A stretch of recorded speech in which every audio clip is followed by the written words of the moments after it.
तो एक बार फिर से आपका अरुण साहब जी मैं बहुत बहुत स्वागत करती हूं। जोरदार तालियों के साथ स्वागत करेंगे हम उप मुख्यमंत्री अरुण साहब जी का। जी बहुत धन्यवाद। देश में चर्चा ये थी छत्तीसगढ़ चुनावों में खास तौर पर, हालांकि अभी तो लोकसभा चुनाव चल रहे हैं, लेकिन ऐसा मुमकिन नहीं हो सकता कि मैं छत्तीसगढ़ के चुनावों का जिक्र ना करूं। चर्चा ये थी और क्लेम्स ऐसे थे कि बघेल सरकार रिपीट होगी और वो भी बड़े मार्जिन के साथ रिपीट होगी, लेकिन आपके नेतृत्व ने वो कमाल कर दिया कि बुरी तरीके से भूपेश बघेल की सरकार हारी और आपने बड़ी जीत वहां पर दर्ज की। तमाम पोल्स धराशायी हो गए। ऐसी कौन सी रणनीति आपने इस्तेमाल की कि रिजल्ट ये आया? पूर्णिमा जी, वास्तव में एक वातावरण खड़ा किया गया था पूरे देश में, छत्तीसगढ़ में, कि कांग्रेस पार्टी को कोई हरा नहीं पाएगा, भूपेश बघेल को कोई हरा नहीं पाएगा। पर जब अगस्त 2022 में मुझे प्रदेश अध्यक्ष की जिम्मेदारी दी पार्टी ने, और तभी मैंने कहा था कि छत्तीसगढ़ में भारतीय जनता पार्टी की सरकार पक्का बनेगी। और जब ऐसा मैं कहता था तो मुझे मालूम था कि भारतीय जनता पार्टी की ताकत क्या है छत्तीसगढ़ में। कुशाभाऊ ठाकरे जैसे हमारे संगठनकर्ताओं ने नीचे तक छत्तीसगढ़ में भारतीय जनता पार्टी की संगठन की रचना की है। लगभग 24,000 मतदान केंद्र हैं छत्तीसगढ़ में। लगभग सारे मतदान केंद्रों में भारतीय जनता पार्टी का संगठन है, निष्ठावान और ईमानदार कार्यकर्ता हैं। और जब मुझे प्रदेश अध्यक्ष की जिम्मेदारी दी गई तो मैंने तय किया कि छत्तीसगढ़ के गांव-गांव, गली-गली जाऊंगा और एक एक कार्यकर्ता में उत्साह भरूंगा, जोश भरूंगा, और हम सब लोग एक साथ मिलकर जब काम करेंगे तो निश्चित रूप से अटल बिहारी वाजपेयी जी के बनाए हुए छत्तीसगढ़ में जो 5 साल में भूपेश बघेल और कांग्रेस की सरकार ने जो दुर्दशा कर दी थी, छत्तीसगढ़ को अपराध का गढ़ बना दिया था, नशे का गढ़ बना दिया था, भ्रष्टाचार का गढ़ बना दिया था, और इसलिए छत्तीसगढ़ को गलत दिशा में ले जाने का काम भूपेश बघेल की सरकार कर रही थी। और एक एक कार्यकर्ता ने पूरी ताकत से मेहनत की और ऐतिहासिक जीत भारतीय जनता पार्टी को मिली। अब तक जब 3 बार हमारी सरकार बनी थी, 41%, 42%, 43% वोट हमें मिला करते थे, और इस बार 46% से अधिक भारतीय जनता पार्टी को मिला। और सीटें भी अब तक 48, 49, 51 सीटें आती थी, इस बार 90 में से 54 सीटें भारतीय जनता पार्टी ने जीती और ऐतिहासिक रूप से सरकार बनी। और आज छत्तीसगढ़ एक बार फिर अटल जी के सपनों के ओर उड़ान भर रहा है, तेज गति से आगे बढ़ रहा है। बिल्कुल, और उसमें भारत देश की प्रगति में छत्तीसगढ़ का भी बड़ा योगदान है। लेकिन ये जो नंबर 14 है, इससे आपका कोई खास गहरा नाता है? न्यूमरोलॉजी में आपके लिए ये शुभ अंक है कि क्या है? क्योंकि 14 महीने का वो वक्त रहा जब आपने प्रदेश अध्यक्ष की जिम्मेदारी संभाली। 14 महीने की जिम्मेदारी संभालने के बाद 14% की वोट गेन आपने सरकार में दिलाया और 54 सीटें आपने हासिल कर ली। तो कोई खास रिलेशन, रिश्ता 14 आंकड़े के साथ आपका? वास्तव में पूर्णिमा जी, बचपन से पारिवारिक रूप से विचारधारा से जुड़कर, पिताजी भी राजनीति में थे, विचारधारा में थे, और तब से जो जिम्मेदारी मिली उस पर पूरी ताकत लगा के, पूरा समर्पण और एकाग्रता से, पूरी क्षमता लगाकर काम करने का मेरा स्वभाव है। और एक तरफ मैं अटल जी के उस बड़े मन को देखता था कि छत्तीसगढ़ के और छत्तीसगढ़िया लोगों के दुख दर्द को किसी ने समझा तो अटल बिहारी वाजपेयी जी ने और भारतीय जनता पार्टी ने समझा। प्रकृति ने असीम कृपा की है छत्तीसगढ़ की। बड़ी बड़ी नदियां हैं, बड़े बड़े जंगल और पहाड़ हैं, कोयले से लेकर हीरे तक का भंडार है, और सबसे बड़ी ताकत सीधे साधे, भोले भाले, ईमानदार और मेहनती लोग हैं। उसके बावजूद कांग्रेस की सरकारों के समय छत्तीसगढ़ का केवल शोषण हुआ, उपेक्षा, और जब अटल बिहारी वाजपेयी जी ने अलग छत्तीसगढ़ राज्य का निर्माण किया, यह जानते हुए भी कि अलग छत्तीसगढ़ राज्य बनेगा, कांग्रेस का बहुमत है, कांग्रेस की सरकार बनेगी, तब भी छत्तीसगढ़ और छत्तीसगढ़िया लोगों के हित में उन्होंने अलग छत्तीसगढ़ राज्य की स्थापना की। 1 नवंबर 2000 को अलग राज्य अस्तित्व में आया। 15 साल में हमारी जब सरकार थी, हमने छत्तीसगढ़ को सजाने संवारने का काम किया, पर 5 साल में ही जो दुर्दशा छत्तीसगढ़ की भूपेश बघेल और कांग्रेस की सरकार ने की, छत्तीसगढ़ का आम व्यक्ति चिंतित हो गया था कि आखिर अटल बिहारी वाजपेयी जी के सपनों का क्या होगा। और वो जुनून था कि हमने पूरी ताकत लगाई, मेहनत किया, परिश्रम की पराकाष्ठा किया और छत्तीसगढ़ में कमल खिला। भारतीय जनता पार्टी की आज सरकार बनी है जी।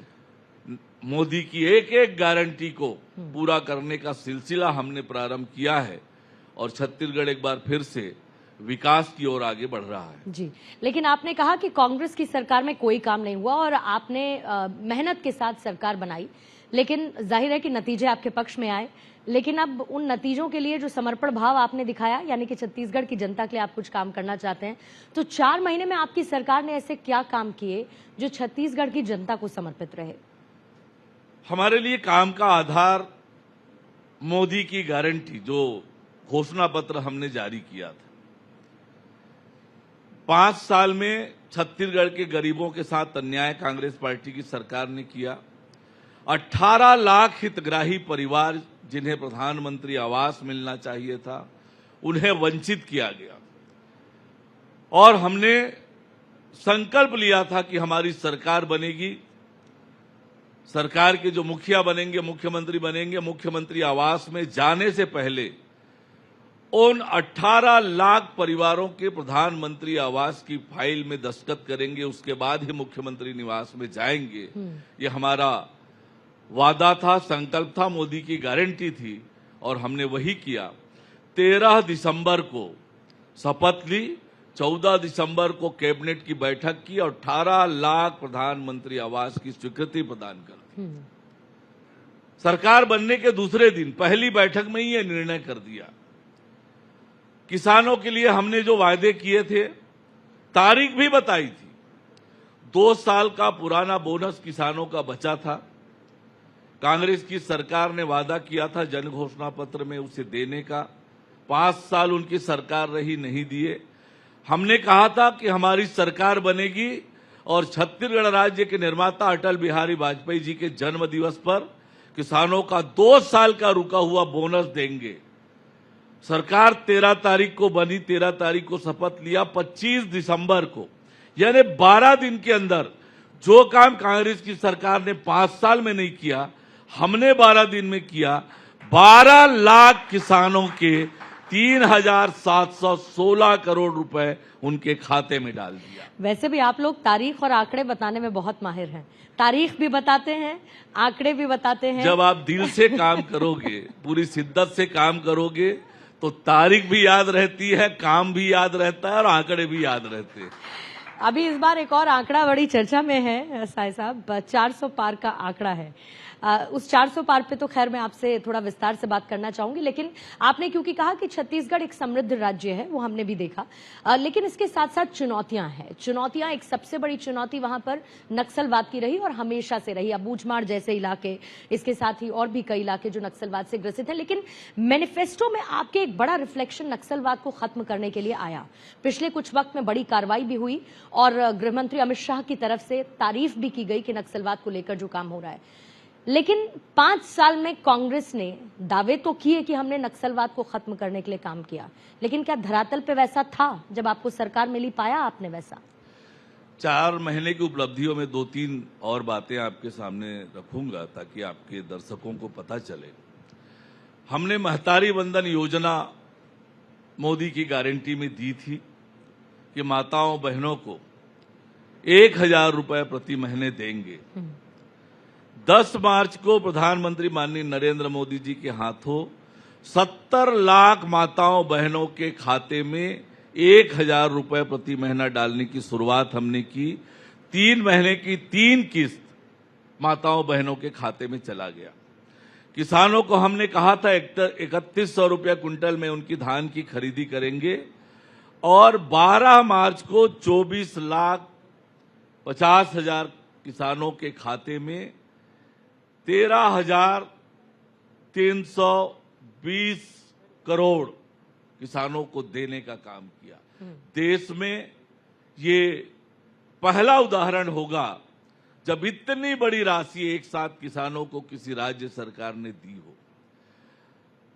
ऐसे अनेक जो महत्वपूर्ण काम है हमारी सरकार ने किए मोदी की गारंटी के, चाहे वो तेंदुपत्ता संग्राहकों का हो, पीएससी का जो घोटाला हुआ था उसकी सीबीआई जांच का मामला हो, ये सारे काम हमने 4 महीने में किए हैं। राम लला के दर्शन की योजना की शुरुआत हमने कर दी है। आप पहुंचे अयोध्या, पहुंच पाए अभी तक? चुनाव में हम लोग व्यस्त हो गए कर इसलिए जा नहीं पाए हैं, लेकिन जाने का मन है लगातार।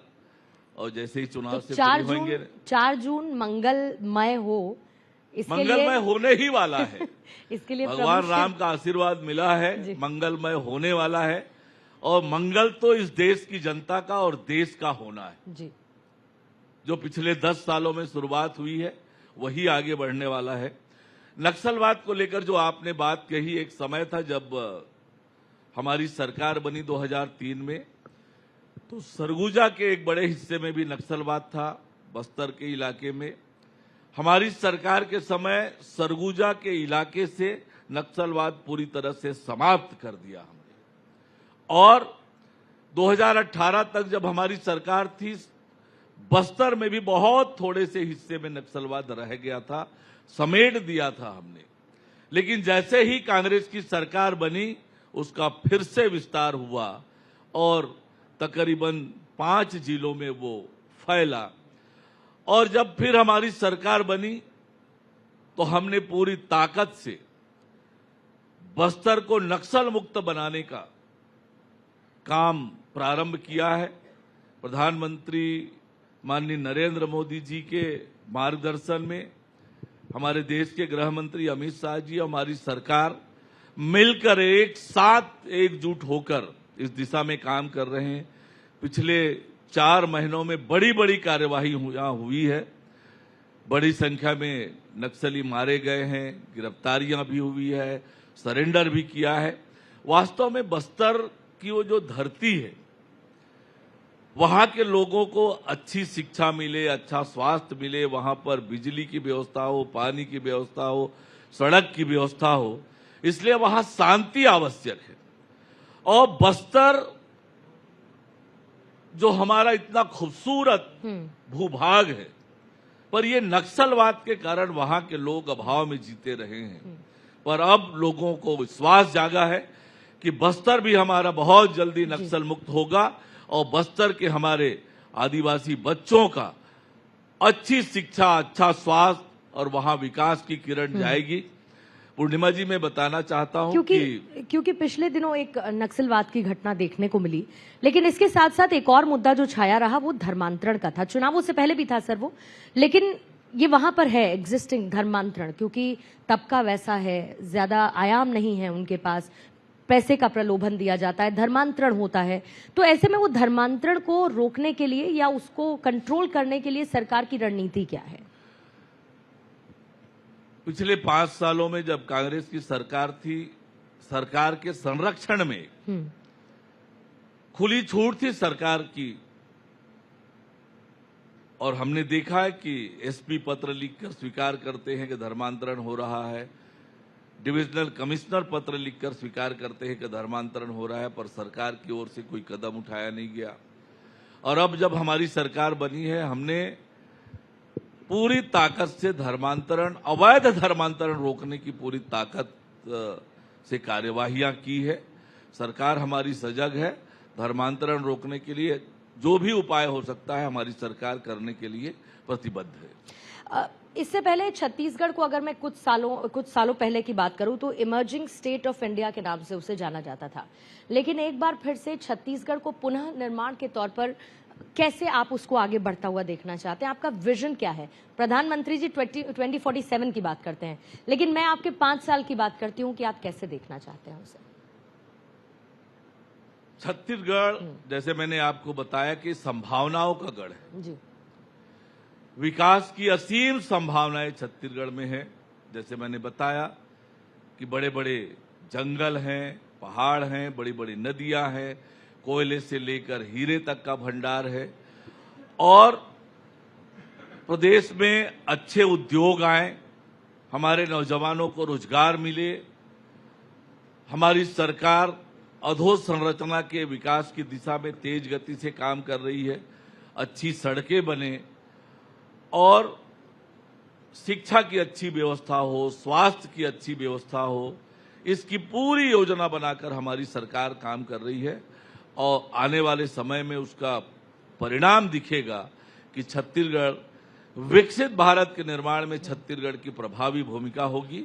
विकसित छत्तीसगढ़ का निर्माण भी हम करने में सक्षम होंगे। एक बहुत छोटा सा अंतिम और उसका छोटा सा जवाब आपसे चाहती हूँ। आपने बड़ी खलबली मचा दी पिछले कुछ दिनों में ये बयान देते हुए कि कांग्रेस के कई बड़े नेता बीजेपी के द्वारे आने वाले हैं। नाम बताना चाहेंगे यहाँ के मंच से कि कौन कौन से वो नेता है जो आ रहे हैं आपके द्वार? देखिए, विधानसभा चुनाव के पहले बड़ी संख्या में कांग्रेस के लोग कांग्रेस पार्टी छोड़कर आए। लोकसभा चुनाव से भी पहले बड़ी संख्या में कांग्रेस के लोग भारतीय जनता पार्टी में आए।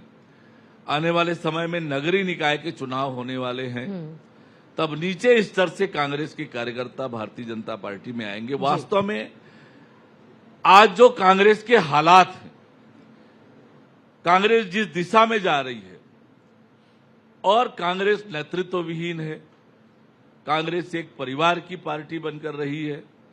देश की जनता की इच्छा आकांक्षाओं से कांग्रेस पार्टी का कोई सरोकार नहीं है और ऐसे में जो राजनीतिक कार्यकर्ता है, जो देश और समाज के लिए कुछ करने की जज्बा रखता है जी। ऐसे कार्यकर्ताओं को आज लगता है कि कांग्रेस वो फोरम नहीं है जिसके माध्यम से जन सेवा का वो काम पूरा कर सके। आज जन सेवा, देश की सेवा और समाज की सेवा कोई पार्टी कर रही है तो भारतीय जनता पार्टी कर रही है और ऐसे लोग लगातार भारतीय जनता पार्टी में आकर भारतीय जनता पार्टी को मजबूती प्रदान कर रहे हैं। नरेंद्र मोदी जी का हाथ मजबूत कर विकसित भारत के निर्माण में अपना योगदान कर रहे हैं। जी, और क्योंकि सांस्कृतिक महत्व वाला छत्तीसगढ़ है तो आपसे बिना पूछे आपसे दरखास्त कर रही हूं और ये जानती हूं कि आप खूबसूरत गाते भी हैं, तो बस अंतिम के 30 सेकंड आपसे लूंगी किसी छत्तीसगढ़ी भाषा में अगर आप कुछ गुनगुनाना चाहें तो। वैसे गाय बर मोला आए नहीं, पर राजनीतिक कार्यकर्ता होए के नाते लोगों के बीच जाना होता है।